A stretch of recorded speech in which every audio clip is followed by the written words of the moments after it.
दोस्तों, आखिर किसने बचाया जरासंध को दानवीर कर्ण के हाथों से? दोस्तों, कहते हैं कि जरासंध ने अपने पराक्रम से 86 राज्यों को बंदी बना लिया था। बंदी राजाओं को उसने पहाड़ी किले में कैद कर लिया था। यह भी कहा जाता है कि जरासंध 100 राजाओं को बंदी बनाकर किसी विशेष दिन उनकी बलि देना चाहता था, जिससे कि वह चक्रवर्ती सम्राट बन सके। ऐसे कई कारण हैं जिसके चलते जरासंध की पुराणों में बहुत चर्चा होती है। लेकिन दोस्तों, सवाल तो यही है कि जरासंध को आखिर कैसे बचाया गया कर्ण के हाथों से। दोस्तों, महाभारत काल के सबसे शक्तिशाली राज्य मगध का सम्राट था जरासंध। वह ब्रद नाम के राजा का पुत्र था। उसके पास सबसे विशाल सेना थी। वह अत्यंत ही क्रूर और अत्याचारी था। हरिवंश पुराण के अनुसार उसने काशी, कौशल, चेंदी, मालवा और कश्मीर और गंगाधर के राजाओं को परास्त कर सभी को अपने अधीन बना लिया था। इसी के साथ दोस्तों, भगवान कृष्ण का मामा था कंस। कंस का ससुर था जरासंध। भगवान कृष्ण का मामा था कंस। कंस का ससुर था जरासंध। कंस के वध के बाद भगवान श्री कृष्ण का सबसे ज्यादा यदि किसी ने परेशान किया तो वह था जरासंध। कंस ने उसकी 2 पुत्रियां अस्ति और प्राप्ति से विवाह किया था। जरासंध की खासियत यह थी कि वह युद्ध में मरता नहीं था। उसे अक्सर मल्ल युद्ध व द्वंद्व युद्ध लड़ने का शौक था और उसके राज्य में कई अखाड़े थे। वह श्री कृष्ण का कट्टर शत्रु भी था।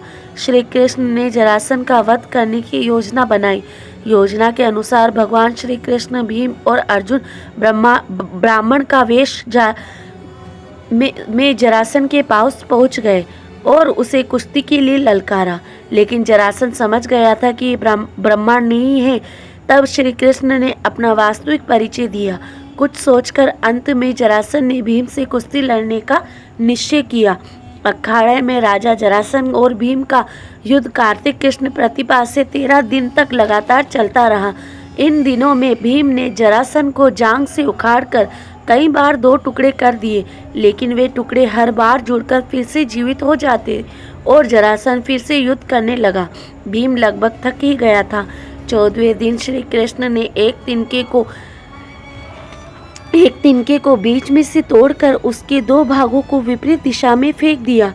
भीम श्री कृष्ण का यह इशारा समझ गया और उन्होंने वही किया। उन्होंने जरासंध को 2 फाड़ कर उसे एक फाड़ को दूसरे फाड़ की ओर तथा दूसरे फाड़ को पहले फाड़ की ओर दिशा में फेंक दिया। इस तरह जरासंध का अंत हो गया, क्योंकि विपरीत दिशा में फेंके जाने से दोनों टुकड़े जुड़ नहीं पाए। जरासंध का वध होने के पश्चात श्री कृष्ण ने उसकी कैद में सभी राजाओं को स्वतंत्र किया और कहा कि राजा युधिष्ठिर चक्रवर्ती पद प्राप्त करने के लिए राजसूय यज्ञ कराना चाहते हैं और आप लोग उनकी सहायता कीजिए। राजाओं ने श्री कृष्ण की बात मान ली और सभी ने युधिष्ठिर को अपना राजा मान लिया। अंत में जरासंध के पुत्र सहदेव को अभय दान देकर मगध का राजा बना दिया। लेकिन दोस्तों, यह भी कहा जाता है कि कर्ण और जरासंध में लगभग 2 बार युद्ध हुआ। महाभारत में दोनों में ही अंगराज कर्ण ने विजय पाई। हम बात करते हैं कि कब और कहां युद्ध हुआ। कर्ण और जरासंध में पहली बार युद्ध भानुमति के स्वयंवर में हुआ था। जब कर्ण ने वहां के सभी राजाओं को पराजित कर दिया और भानुमति को ले जा रहा था, तभी जरासंध बीच में आ गया। तब कर्ण और जरासंध में युद्ध होने लगा। यह युद्ध 21 दिन चला और अंत में कर्ण ने विजय पाई। दूसरी बार युद्ध जब कर्ण का यश दूर दूर फैलने लगा और लोग कर्ण को बहुत बड़ा योद्धा मानने लगे। जब जरासंध ने कर्ण को युद्ध के लिए ललकारा, तब कर्ण जरासंध दोनों एक दूसरे से युद्ध में लड़ने लगे। पहले युद्ध हुआ धनुष से हुआ,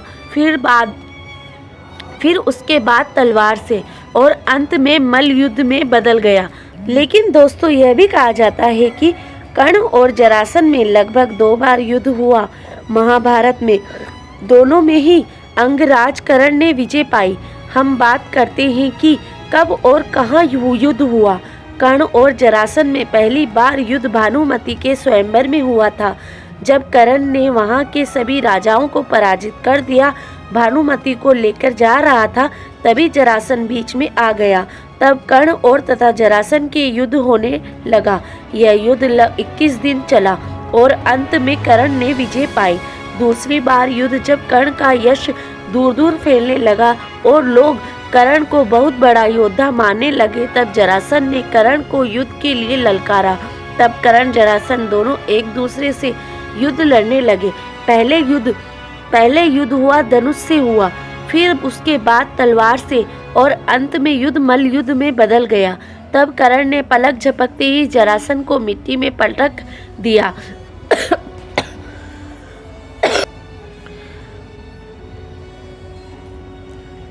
और अपने एक पैर से जरासंध के पेट पर रखकर जरासंध को फाड़ने लगा। तभी वहां खड़े अर्जुन ने जरासंध को दानवीर कर्ण से बचाया और जरासंध को माफ करने के लिए कहा। तभी जरासंध ने हार मानकर और कर्ण जैसे वीर योद्धा को देखकर प्रसन्न हो गए और उसको मालिनी नाम का एक राज्य प्रदान किया। तो दोस्तों, मुझे आशा है कि आप सभी को यह वीडियो पसंद आई होगी। वीडियो पसंद आए तो लाइक करें, शेयर करें। अगर आप हमारे चैनल पर नए हैं तो चैनल को जरूर सब्सक्राइब करें। धन्यवाद।